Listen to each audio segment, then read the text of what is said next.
Kev Films 2x2 here, and these are the top 5 best episodes of Ben 10 Alien Force.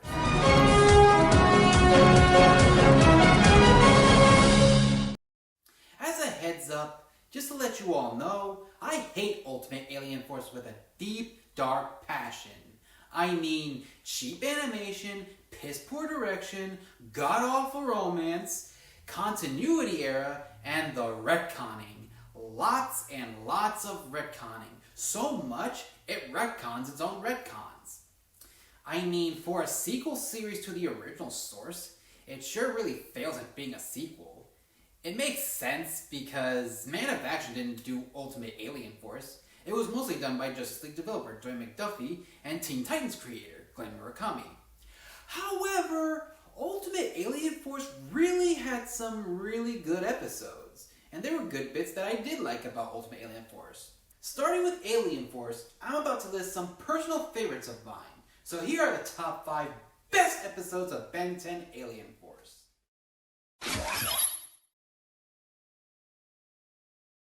This was an interesting episode. When the franchise starts exploring biology of Ben's aliens, that's when you realize it's about to be good. To add to the filling, it's a focus on one of my favorite aliens of Alien Force, which is Big Chill. I mean, yeah, Big Chill's a carbon copy of Ghost Freak and Arctic Iguana. However, Big Chill is still a very interesting alien of its own. And seeing this episode focus on his biology just furthered my liking of this alien. And I did love the continuity nod to Ghost Freak.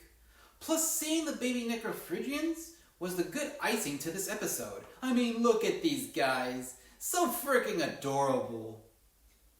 This episode's potential was the stupid Gwevin subplot. And in case you didn't know, I downright hate this pairing with a deep, dark passion. However, that deserves a video of its own, which is one of the reasons this episode is low on the list. But there are 4 more episodes to cover, so let us continue.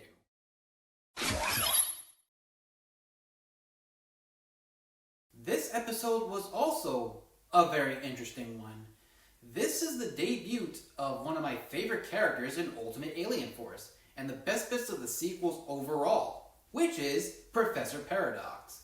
Unlike the rest of the characters in Ultimate Alien Force, who are either bland or similar, Paradox has his charm and is really colorful. Hey. By the way, you didn't happen to see a space-time anomaly around here, did you? About yay big, incredibly destructive, virtually unstoppable?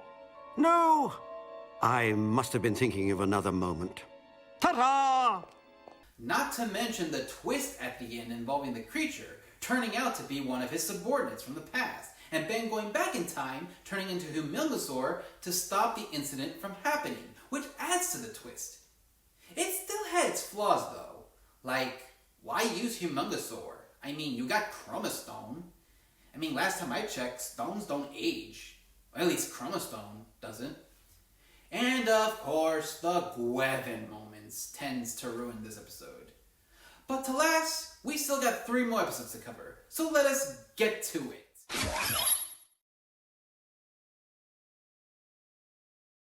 Most of season 3 was just bad. And I mean bad.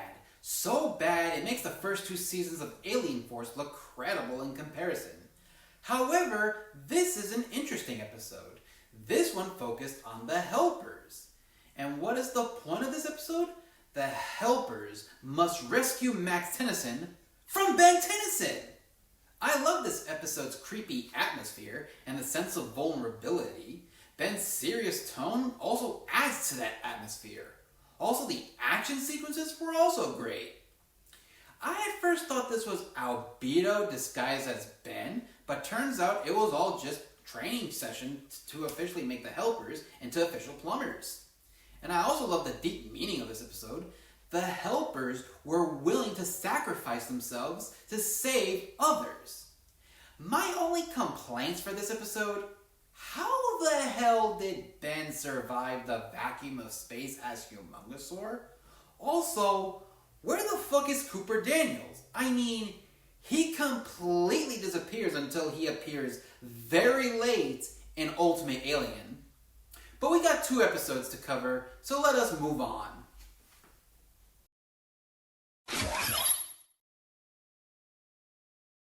Now this was a great episode. While fighting a hybrid, Ben and the hybrid are teleported into a desolate desert planet. At first they had their disputes. The only way to survive was to work together. Not to mention how Ryan Rossick, yes, that's the name of the hybrid, refers to Ben as Ben Tennyson. I mean, it just gave me a chuckle. And the exploration of hybrid biology, revealing them to be plant-based, is interesting. Then Ryan Rossick has become my favorite character in Ultimate Alien Force, right next to Paradox. And best of all, there was no Kevin and Gwen ruining the show with their romantic plot tumor. But this episode will not be as good as the #1 best episode of Alien Force.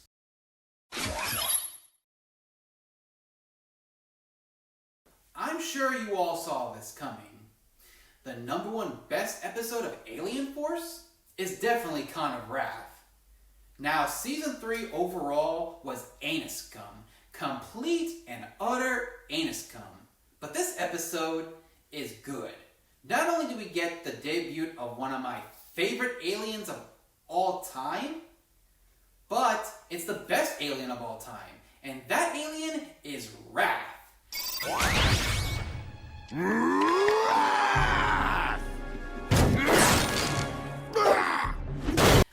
Yeah, his design's a little bland, but his personality is just awesome.